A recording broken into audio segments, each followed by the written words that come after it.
Border Gateway Protocol stores a table.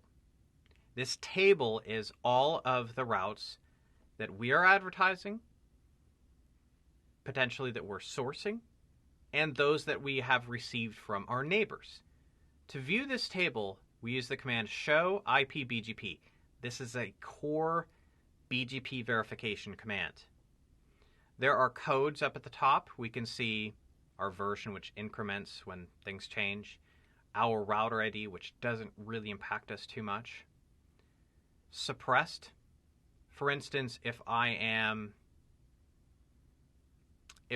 performing route summarization, I can choose to suppress the more specific routes. Route dampening is when we get punished for causing instabilities.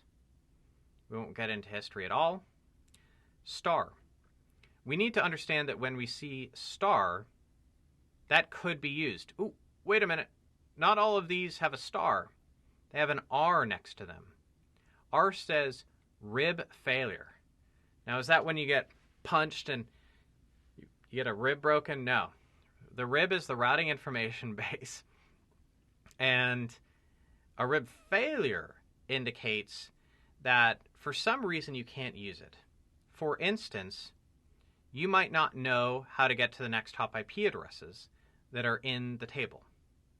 Now, that's not what's going on here, because it looks like I'm able to get to those next hop IP addresses because it's available in some of the other routes. However, what if there is a superior administrative distance outside of BGP to this exact prefix? Then we would have a rib failure because we've got a better way to go. And BGP did not win. So that would be called a rib failure. Another symbol that I'd like you to understand right off the bat is best. This is the route the BGP will put inside of the routing table with the greater than sign. So reading this, star means valid, greater than symbol means we're going to put it in. Then we see next hop address, which when it's 0 means we initiated it. We see metric, which is the med, which is an advanced BGP attribute. Local preference, another BGP attribute for choosing the best way to go. Wait, a Cisco proprietary attribute. And I don't want you to worry about these three just yet. We would focus on these once we start to get into policy manipulation. And finally, the BGP autonomous system path. For instance, here, we know that this route was sourced by this autonomous system, 65010, and it has traversed through 65020. Very important. The I indicates the origin.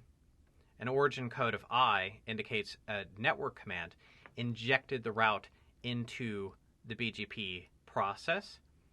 E is for the BGP predecessor of EGP, which we will never see.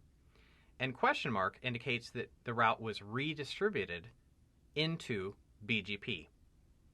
So understand how to read this very critical table. And if you were taking a routing examination where you had to master BGP, being able to read this table quickly, confidently, will be one of those things that will really pay dividends.